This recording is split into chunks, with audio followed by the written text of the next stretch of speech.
Мен жоғары оқу орнына енді түскен бір курс студенті едім. Универде дене шынықтыру сабағына көптеген студенттер қатыспайды екен. Мен де бір-екі рет барған соң мен де бармайтын болдым. Содан уақыт жылжып, студентті қызықты күндер өтіп жатты. Бір күні староста саған дене шынықтырудан үніп қойып тастаған ағай модуль қоймай жатыр деді. Дене шынықтыруға қатыспау үшін анықтама керек екен.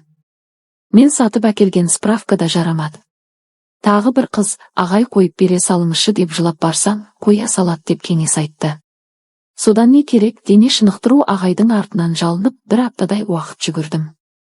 Бір күні ағайды іздеп спорт залына бардым. Ол филология факультетінің қыздарымен баскетбол ойнап жүр.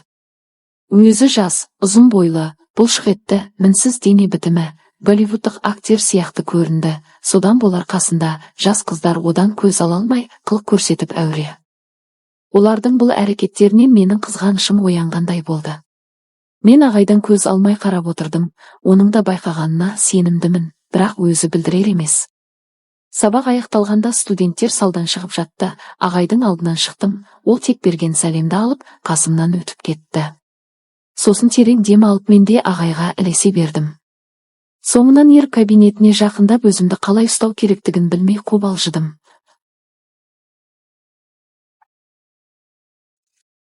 Кабинеттің алдына келгенде көзім жасқа толды. Ол маған бұрылып, неге сонша жылайсың? Өзің ғой сабаққа келмеген деп бетіме үңілді. Ағай кешіріңіз, енді сабақтан қалмаймын, пожалуйста дедім. Ертерек ойланбайсың ба деді. Дәлізде тұрған оның арғы жағына өткім келді.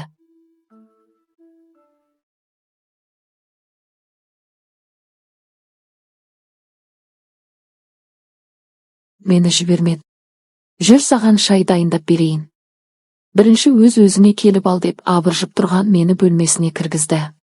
Мен сөмкемді орындыққа қойып шетке тұрдым. Бір кесе шай құйып маған берді. Қайда қарап отырарымды білмедім, өзімді ыңғайсыз сезіндім. Шынайық шайды ұстап, төмен қарап, найзадай кірпіктерімді дірілдете бердім. Ол маған келіп қолмен шашымнан ұстап, маған қарашы, бір апта бойы артымнан жүгіріп жүрсің. Маған айтқыңыз келетін нәрсе бар ма? Деді. Басымдағы ой еріксіз аузымнан шығып кетіп, ағай не айтсаңыз да орындаймын деп қалдым.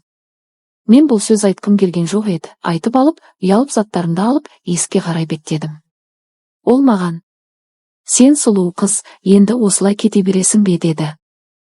Мен артыма қарап, тағы не істей аламын дедім. Отырыңыз, сөйлесейік деді.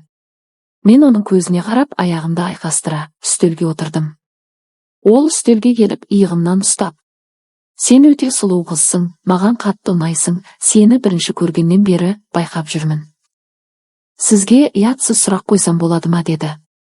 Мен қобалжып даусым дірілдеп, сұраңыз, сұрай беріңіз дедім. Ағай жүзі күлімсіреп, сен пәксің бе деді. Мен ернімді тістеп біраз ойланып қалып, жоқ дедім. Боп көрген шығарсың деді. Иә дедім. Дәл қазір жігітің бар ма деді. Жоқ дедім. Сіз 18-ге толғансың ба? Деді. Иә, толғамын дедім. Ендеше, сен ересек қызсың ғой Гүлнұр, сен неден қорқасың, түсінбеймін деді. Мен үндемедім. Ол маған жақындап белімнен ұстады. Мен терең күрсіндім. Ол маған келістік пе деді. Мен басымды изедім. Белімнен қапсыра құшақтап алды, мен де қолыммен мойнын құшақтай бердім. Оның жұмсақ, нәзік еріндеріме тигенін сездім, тіліміз бір-бірімен түйісті. Ағай мені жамбасымнан ұстап, үстелдің шетіне жақындатты. Сезімдер аралысып жатқанда, ағай кеудемді ашып, емшегіме қол жүгіртті. Қатты қолдарынан денем дірілдеп, қорыққаннан тамағымда бір өксік пайда болды. Мен өзімнен үлкен еркекпен жатып көрген емеспін. Бір жағы қатты сасып тұрмын. Екінші жағы, ағай өте сымбатты, бұлшық еті көз тартар еркек. Сүйісулер мен аймаласулар мені босаңсытып, мен жай ғана болып жатқан нәрсеге көне бердім.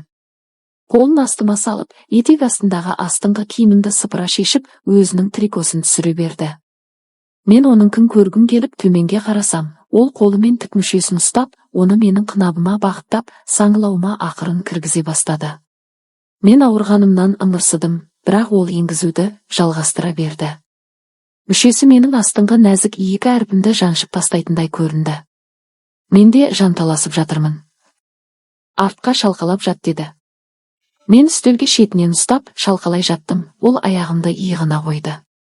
Ол кенеттен мүшесін толық түгел кіргізді. Денемді билеген ғажап күйден басым айналып, кеудемде діріл қаққан қос емшекті алақаныммен жаппақ болдым, бірақ үстелдің қатты шайқалуынан мен қолымды үстел шетінен қайта мықтап ұстауға тура келді.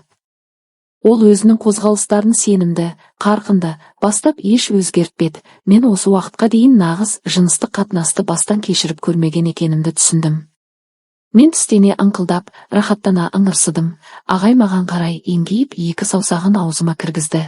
Мен оларды сора бастадым. Менің даусым бәсеңдеп, баяу ыңылға ауысты.